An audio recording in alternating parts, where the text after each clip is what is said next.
All right, and we're back. The Trap House Podcast is finally back. We took a break after season ended there, but it's going to be trapping season again before you know it. People are already getting excited, gearing up, and convention season is underway, full throttle. The Fur Taker National Convention already happened. It was a great time. And here in about 2 weeks, we're going to be up in Escanaba for the NTA National Convention. Let me get the exact dates on that there. Let's see. Thursday, July 27th through Saturday, July 29th. So it's one you're not going to want to miss. I can tell you right now, it's going to be a great turnout.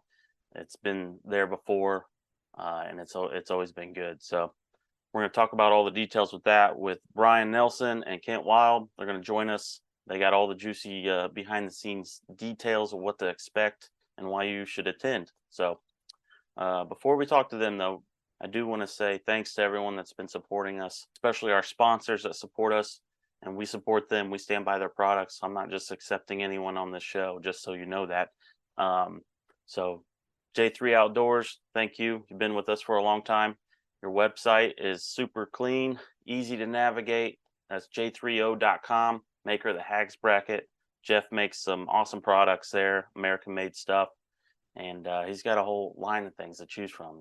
We also have Top Lot Stretcher Company with us. Leon and Denise, they're great people to work with, and I love their website too. It's super easy to navigate.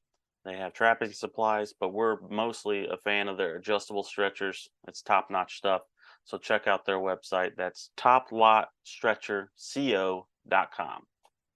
Also check out duketraps.com. There's several items there that make a lot of different styles of traps. We love their body grip traps. There's several sizes to choose from. And also the dog-proof traps. I'm a big fan of the powder coat. They last longer. They're easier to clean up. Real simple to use. So check out their website, duketraps.com, and you won't be disappointed. And all of this wouldn't be possible without Hoosier Trapper Supply. Home of the Top Dog Predator Bait and Mighty Dog Predator Bait, the brand new bait that's out. We've tested it for a couple seasons in different states, and we love it. We've already sold a bunch of it, so you might want to try it out this year on the line. And don't forget about the Jet Fuel Predator Lure. That's the only one I can put my name on it. So we're proud of those products, and we stand by them. So check out HoosierTrapperSupply.com. And oh yeah, one thing you definitely want to check out is Trapline Coffee. Their website is traplinecoffee.com. 3 blends to choose from. Perfect way to start your day, especially when you're going out to check traps. Get your day started right. So traplinecoffee.com. I think that pretty much covers it. Thanks everyone for the support. Follow us on all the social media platforms and subscribe to the channel. And let's go talk to the guys about the National Convention.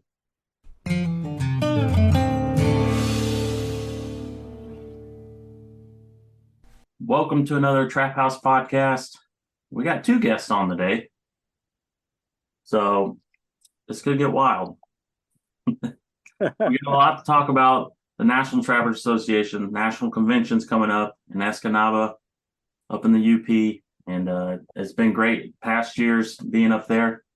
So we're going to get the scoop about what we're supposed to be looking for this year if you're going to attend. If you could, guys, one of you start off and kind of introduce yourself and what your position is, and we'll go that way. Start with Brian. Go ahead, You Brian. start with me? Yeah. Okay. Yeah. I'm Brian Nelson. I'm the convention coordinator for the National Trappers Association. This will be my second national. I did Lima last year, and then I'm doing this will be my second for the NTA. So they didn't scare you away. Not yet. It's a lot of work. It is a lot of work. There's so much work that goes on that nobody ever sees, that it would amaze most people, the behind the scenes stuff that goes on. Yeah. We always do our fall rendezvous at our shop. It's through the local Fur Taker chapter, and I guess one thing that, there's things that don't go the way they're supposed to go, but nobody knows except for you generally, unless it's something just in your face. But I mean, normally everybody else is having a good time and and oblivious to if there's issues, and also don't nobody realizes what goes on, and that a national convention like the one in Escanaba, that's a big undertaking. Yeah, I think that's the key to it is things are going to go wrong. It's just to make sure that nobody else knows they went wrong and keep rolling along. Right. Great.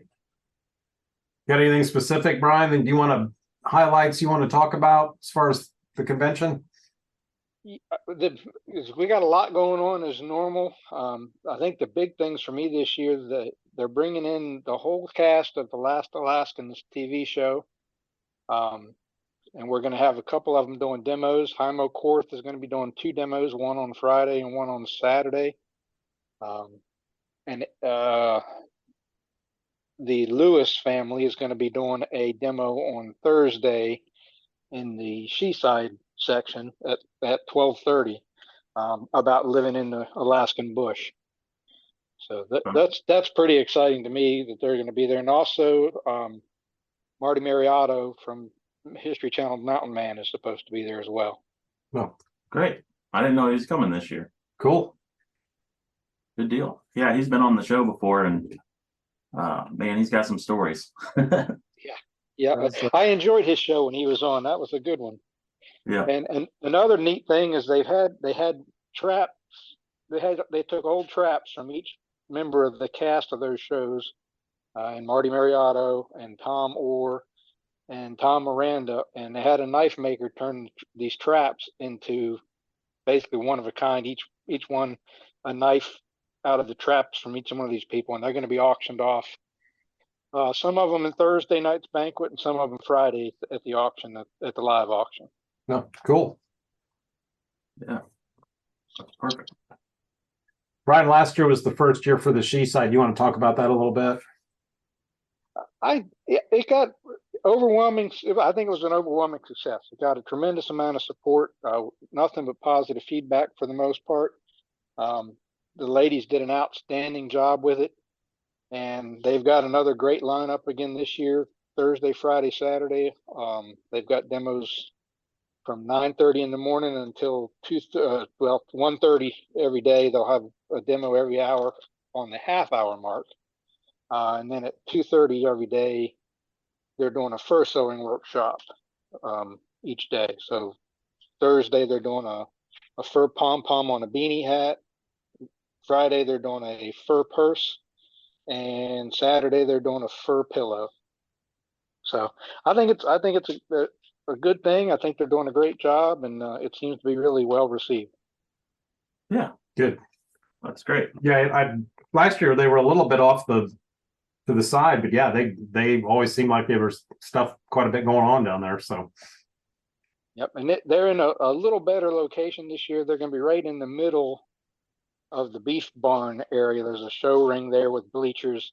So they're going to be kind of right in the middle of the fairgrounds this year instead of off to one side. With Lima, the way it was laid out, we didn't have a building other than the one we end up using that was suitable with bleachers and stuff like that for them. But right.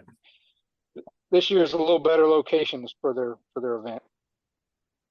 Good. Yeah, we're looking forward to it. The area in general is just nice to be in. Like I said, I've been up there before. It's beautiful. And the town itself is so welcoming of trappers in general. Every business you pass, there's signs up saying welcome trappers, and it's just a good feeling to be up there. The UP guys, the UP trappers, they do an outstanding job of working with the community and getting the word out that we're going to be there. They've been doing radio and TV, and just a tremendous, like you said, the community itself just really welcomes us to be there. So, And it goes without saying, that's a pretty big boom to that town. I mean, for that convention to be there. Yeah. A lot of people. Yep. Yeah, I just got a report from the host hotel, and we've picked up over 800 room nights at the host hotel for our event, and that's just one hotel. Yeah, that's not even counting the other hotels in town. Oh, wow. Yeah, that's significant. That's great. Good to hear. It's pretty well, the host hotel is pretty well sold out, isn't it? There are still a few rooms left. You do have to quote the code when you call in. You would think with 800 room nights booked, you could just say I'm with the Trappers and they'd know what room to put you in. But hang on, let me get I'll give the number out. The booking ID number is 1489. So if anybody's calling in and they get the front desk and they want to know what your booking ID, it's 1489, and that's a room rate of $80 a night. You can't beat that rate. Most hotels in Escanaba right now are over $200 a night. So there are a few left. At least there were yesterday. I haven't talked to her today, so they may be gone. But if you want one, get one quick. They're probably hoping to supplement that room cost with some casino money. Oh, I'm sure. Oh yeah, I forgot. We're staying there. I can't wait. I'll be rolling dice so I can pay for some traps. Don't make it quiet.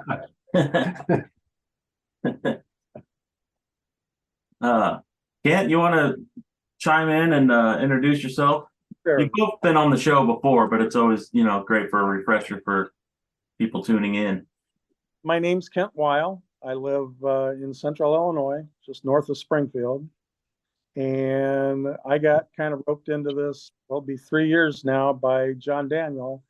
Asked if we kicked around the idea of doing someplace where kids can get together, and it's a central location, and all it is different outdoor activities for kids. Doesn't have to be trapping, fishing, hunting, whatever we can come up with. Even just there's a naturalist thing we did last year, which turned out really cool.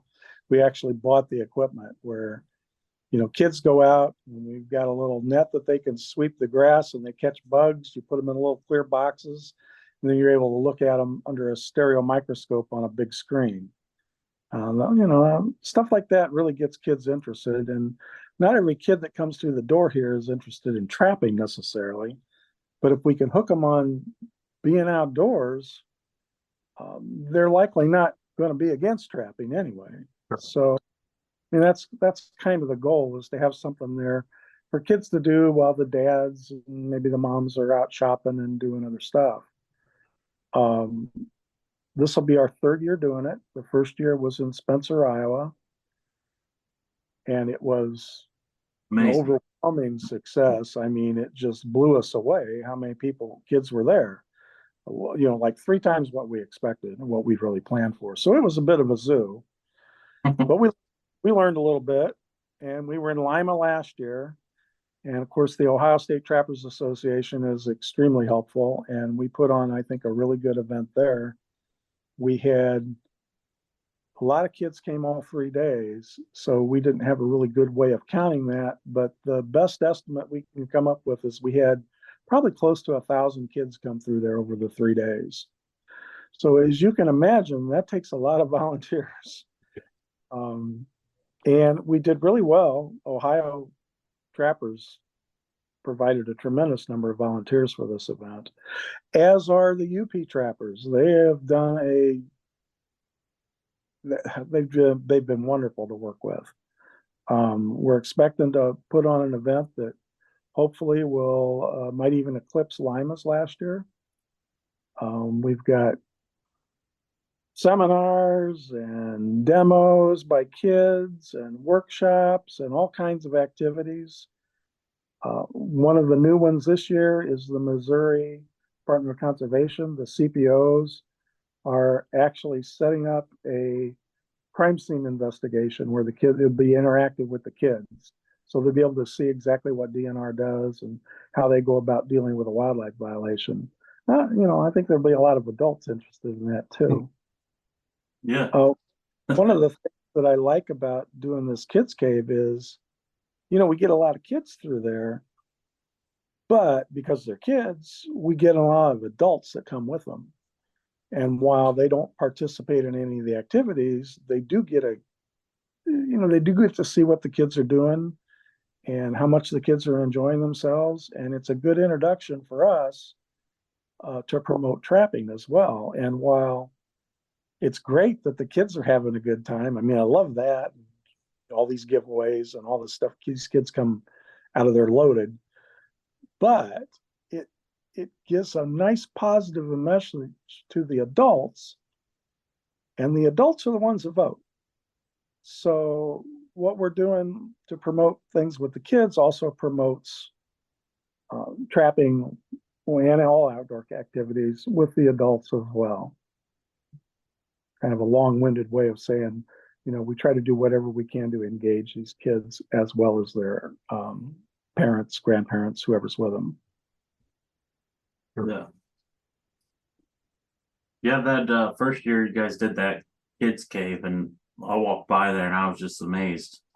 It was obviously, like you said, well attended, but you guys made it work too. Like even when you weren't 100% prepared for that number, but it was. Well, this everybody was ranting and raving about it. This year we're figuring, because it's all hands-on, right? It's one-on-one with these kids. We figure it's going to take 40 to 50 volunteers per day to handle that. That's a lot of volunteers. That's almost as many volunteers as they figure is needed to run a convention. Wow. So, yeah, it's not been horribly difficult getting volunteers. People like to be part of something that's successful, right? And this has certainly been successful. Most of the stuff that we give away these kids is donated. I've done a lot of collecting donations over the years for various things, and this has been the easiest one I've ever done because everybody wants to be a part of it. Yeah. And we're very for a lot of stuff like the prizes, I don't care what they donate as long as it's outdoor oriented. Some kid there will see it and they'll want it. So Right. we can use a variety of donations.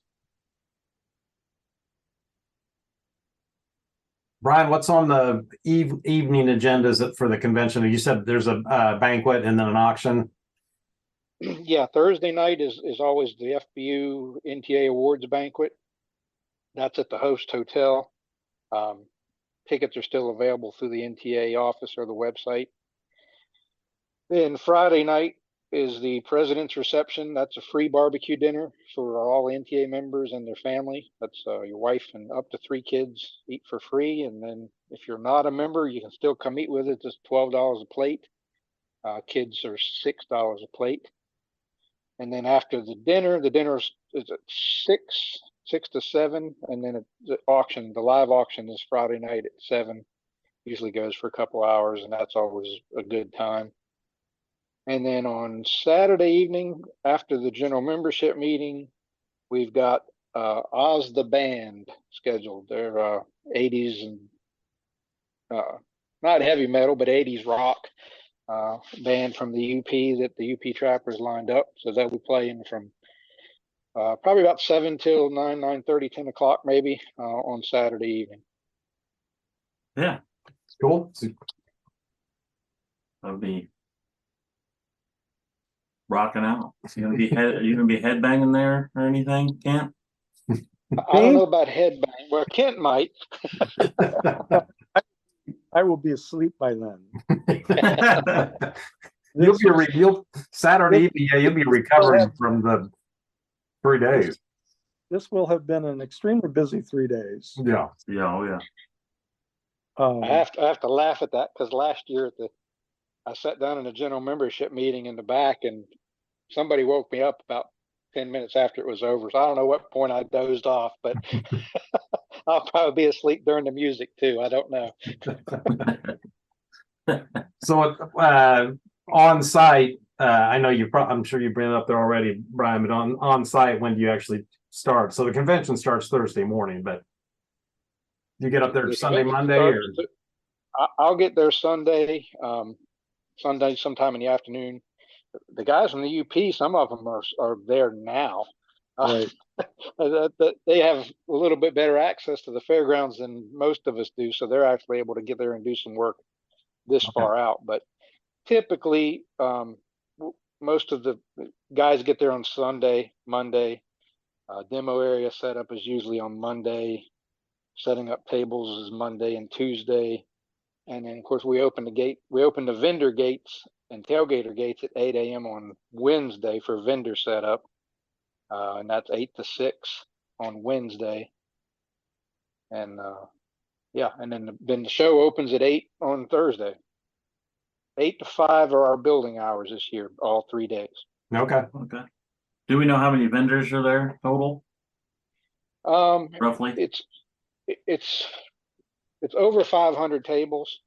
I think it's Okay. like 150 vendors, something like that. Okay. It's over 500 tables. Over 500 tables of spaces. It's a Well, moving, people should- Go ahead, Ken. I'm sorry. it's a moving target. He gets changes every day. Every day. I just took 2 off and put 3 on just a few minutes ago. So Yeah. So that means there's going to be lots of goodies out there for people that are showing up to spend some money and stock up on some trapping gear for the season. So that's good that, the public has lots of options to choose from. Well, and you didn't mention that. I mean, there's tailgaters like Oh, yeah. miles of them almost. I mean, it's and I'm getting tons of calls from tailgaters every day. I get calls of tailgaters wanting to know when they can get in, and tailgating, just so if anybody's watching this, it's first come, first serve, starting at 8 a.m. on Wednesday. You can't get on the grounds to tailgate prior to 8 a.m. on Wednesday. And then the spots are first come, first choice. There's a lot of room there for tailgating, and I think we're going to have a huge turnout of tailgaters. We've also got a lot of, in addition to just trap supplied vendors, we've got a lot of just outdoor stuff in general. Wildlife art. It's like, I think we've got a whole building set aside for gun and knife dealers. So there's going to be a mini gun and knife show in one building there. Fishing guides, I'm sorry, and fishing lure makers. Just a lot of different outdoor type stuff in addition to our normal trap supply vendors and stuff like that. Of course, wildlife artists, you name it, we're going to have it there for somebody. Yeah, cool. Yeah. that's great. And that'll bring in some people that are not necessarily trappers to experience a trapping convention. I'll Yeah. tell you, Frank, if it's interested in coming, you might think about coming a day earlier or so and get out on the lake with one of the guides.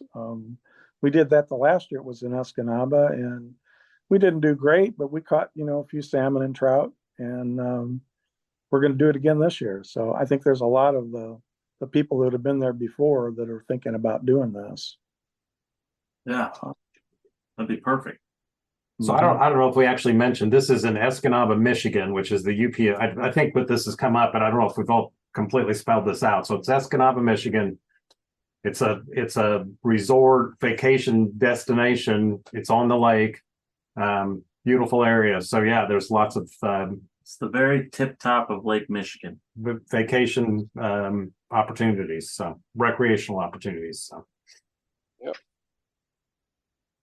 Neat, lots of smoke. And it's the 27th to the 29th of this month. I yeah, think we said the dates yet. That's 27th to the important. 29th of July. Yeah, that's important too. Oh, I was thinking about it. I was going to do the intro part. I was going to have it in the intro. Okay. What Yeah. about the cost, Brian? I'm sorry, say that again, Ken? Not just get in. Price? Oh, what's Price. the gate Oh, fee? The price is $10 a day or $20 for the whole show. Kids under 12 get in free.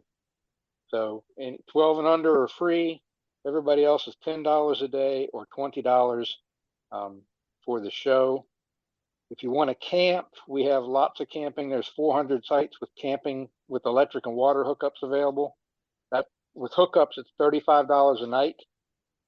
Primitive, which would be just tent camping or no hookups, is $25 a night. We've got over 100 primitive spots available that we know of lined up already. Great. It is a big fairgrounds. It's a nice fairgrounds. There's a food truck area. I'm assuming which will be similar to the past. Yep, we've got, I think last count, there were 7 different food vendors signed up. There will be a beer garden in the same food truck area, kind of right in the middle of the fairgrounds. We've got people mover wagons. Again, there will be 6 stops marked out through the grounds, so you can just wait there and a wagon will be around to take you to the other side of the fairgrounds. Because it's a big fairgrounds. It's pretty big, pretty good haul across there from one end to the other. Yeah. I think they have 3. I think they have 3 tractors and wagons lined up this year. Last time I think they had 2. This year they've got 3. So there should be plenty of movement around the fairgrounds on the wagons. Cool. Is that actually considered a state fairgrounds then for the UP, or is it just the county fairgrounds? It is. No, it's a state. It's the UP State Fairgrounds. Okay, that's what I thought. So, because it is big. Hmm.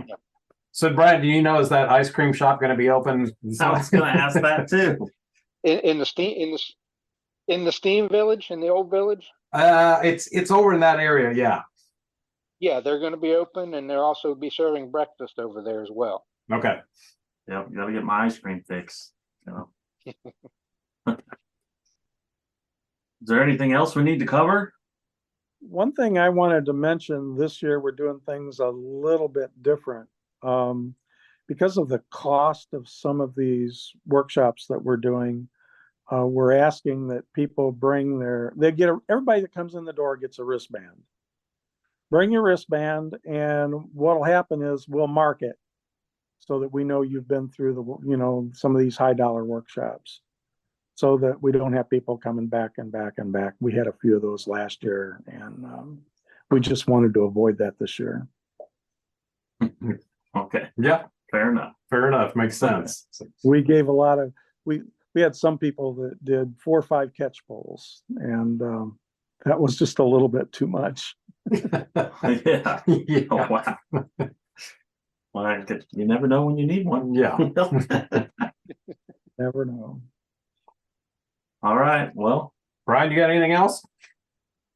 No, I'm just hoping everybody comes out and has a great time, joins the NTA, and just enjoys themselves. It's always a good time. And I think you're guaranteeing like 70 to 75 degrees and just nice weather too. I put the request in yesterday, so fingers crossed it comes through. Okay. What about the Canadian wildfire smoke? You're going to take care of that too? Oh, goodness. I don't know. I'm going to try. We're hoping it goes back north. This has been over the last 12, 15 years. This will be the 3rd time it's been in Escanaba. Right. I believe the last 2 times they've had it over this last 10 decades, it's been like number 1 and number 2 in attendance. It's just a very popular location, and it's a lot of fun. We get a lot of people in there that aren't just trappers. You get to mix with a whole bunch of different people. Yeah. And I will say the first time that they said it was going to be in Escanaba, it was kind of like, that's a little out of what you would call the core geographical area. But it sure didn't make any difference. Like you said, it's number 1 and number 2 attended National Trappers Convention. So it's awesome. And the place is awesome to go to. So. yeah. Well, we're looking forward to it and can't wait to see you guys up there. Anyone else listening, check out the website. All the links are in the description there. If you want some more details, I'm sure there's links on even hotels and things like that. All that's usually on the National Trappers Association page. So, Hey, real quick before we end this, a lot of people plan this stuff the year out. So where's the convention next year, Brian? Next year is in Sioux Falls, South Dakota. And Another good vacation destination. Sioux Falls is a beautiful town. It is. I think I'm excited to be there, and it's a really good fairgrounds. One giant dealer building. The dealer building will be all in one building, with the demo area in the same building, and the kids cave will be in that same building. And possibly the Seaside. We do have a separate building just off to the side that we have for them. But if I don't sell out the whole dealer building, we might put them on the other side. We'll have to see. But it's a beautiful fairgrounds, beautiful town. It's the last that same last weekend in July. I don't have the dates in front of me, but I think it's the 25th to the 27th, 2024. But yeah, the South Dakota folks are already doing work and getting stuff lined up, and so we're excited for that one too. And of course, in August we'll be in Maine at the Northeastern at Neil Olson's. That's the 17th to the 20th of August up at Bethel, Maine. That's for the NTA Northeastern. And then in October, we'll be in Crossville, Tennessee for the NTA Southeastern, October 6th and 7th. Okay, Sounds good. perfect. Mark your calendars, guys. Plan a year out for that one in South Dakota. That's an exciting one too. I mean, that's cool. So All right. Well, we'll catch you later and see you soon. All right. we appreciate Thanks, you guys. guys. Thanks, guys. Bye-bye.